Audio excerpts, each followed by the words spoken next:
المغرب أمام فرنسا فقد ربح المغرب قلوب العرب. لذا سنستعرض بعض الأحداث التي رافقت المباراة التاريخية.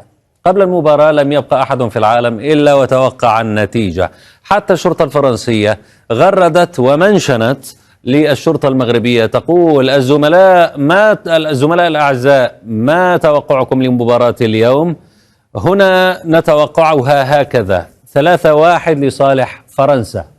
وشاركت هذه الصورة، فردت عليها المغرب الشرطة المغربية تقول: زملائنا الفرنسيين أنتم على حق، سيكون الفارق هدفين بالفعل، لكن لصالح المغرب بهدفين لصفر، 2-0. ونشرت هذه الصورة.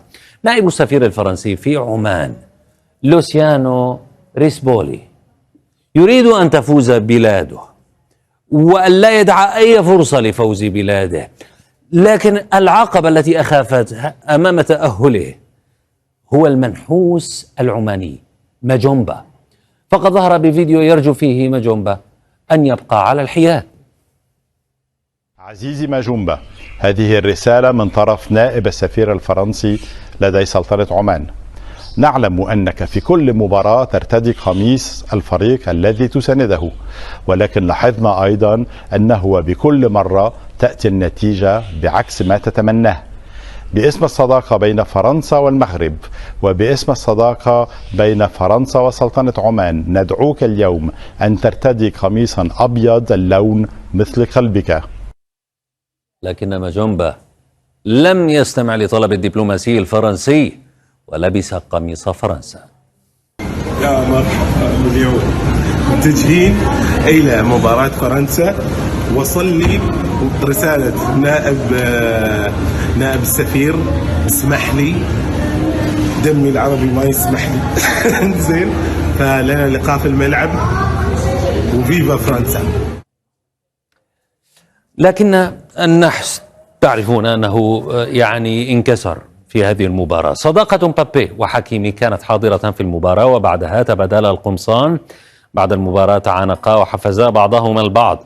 ونشر مبابي هذه الصورة على تويتر يقول فيها لأشرف حكيمي: لا تحزن يا أخي، الجميع فخور بما فعلته، صنعت التاريخ يا أشرف. حكيمي رد عليه أيضا: أحبك يا أخي. تراني تأثرت. سيل من المشاعر أغرق المنصات العربية.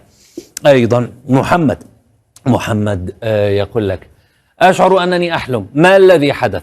هل تصدقون هذا الإنجاز التاريخي؟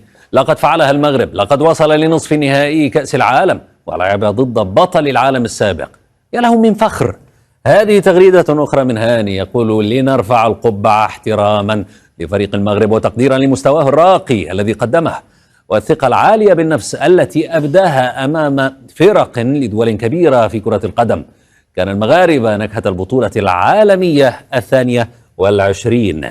تغريدة من ياديا تقول: خرجنا من نصف نهائي كأس العالم وكلنا فخر بمنتخبنا، كانت رحلة عظيمة.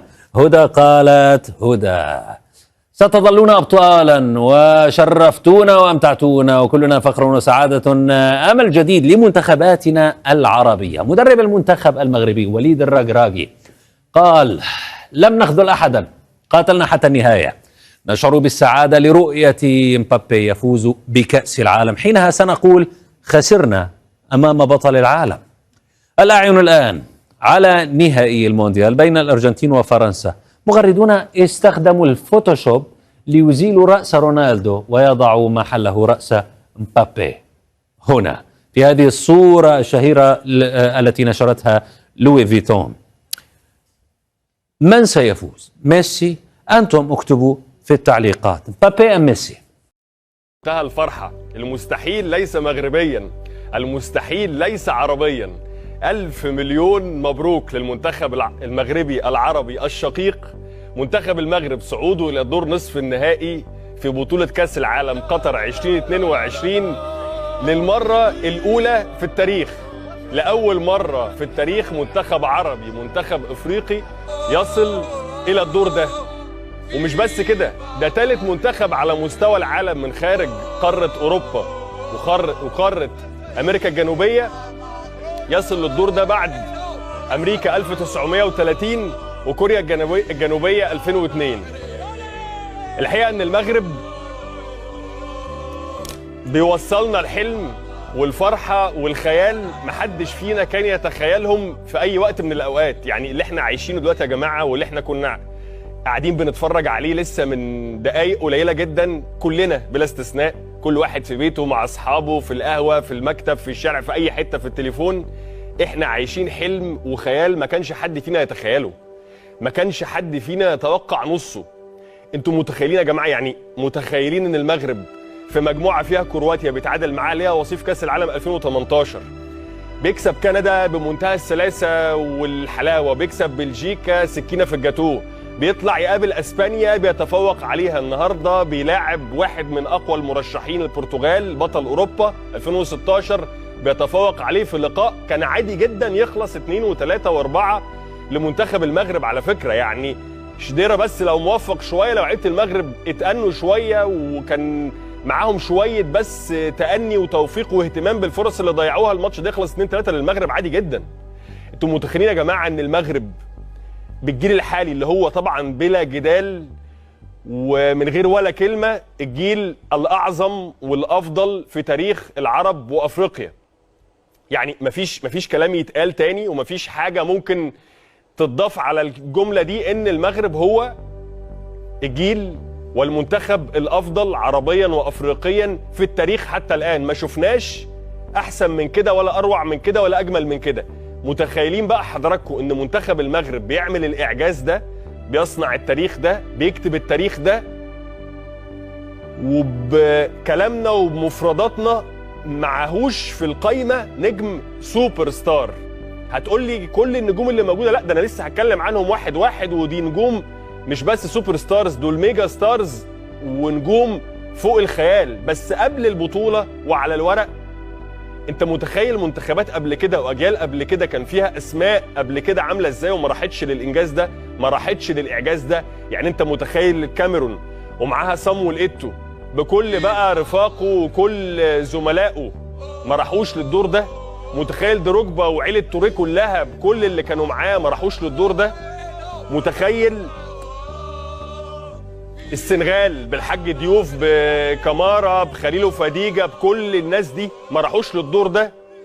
انتوا متخيلين يا جماعه، متخيلين الاسامي اللي جت في منتخبات افريقيه قبل كده عظيمه ازاي، بنجوم كانت بتلعب في اجمد واعتى الفرق الاوروبيه ما قدروش يلمسوا في الانجاز والاعجاز اللي نجوم المغرب عملوه النهارده.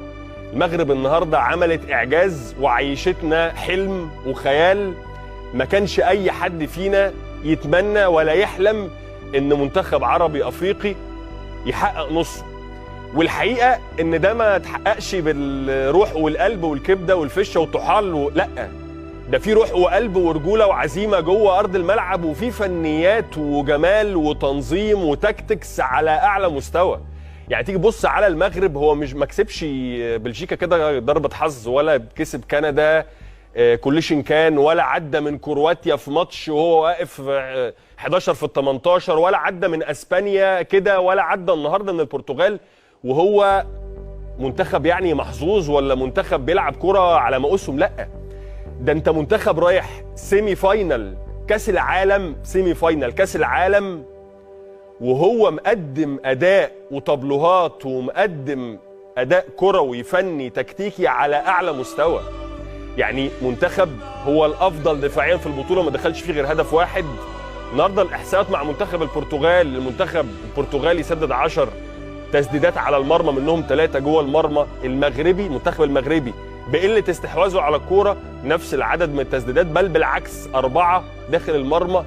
بتتكلم على منتخب تقيل جوه الملعب، بتتكلم على منتخب كله وحوش، كله رجاله من اول بونو، افضل حارس طبعا في افريقيا، وكان واحد من افضل حراس العالم باللي عمله في البطوله دي، هو افضل حارس مرمى في البطوله دي والنسخه دي بلا جدال ومن غير ولا كلمه.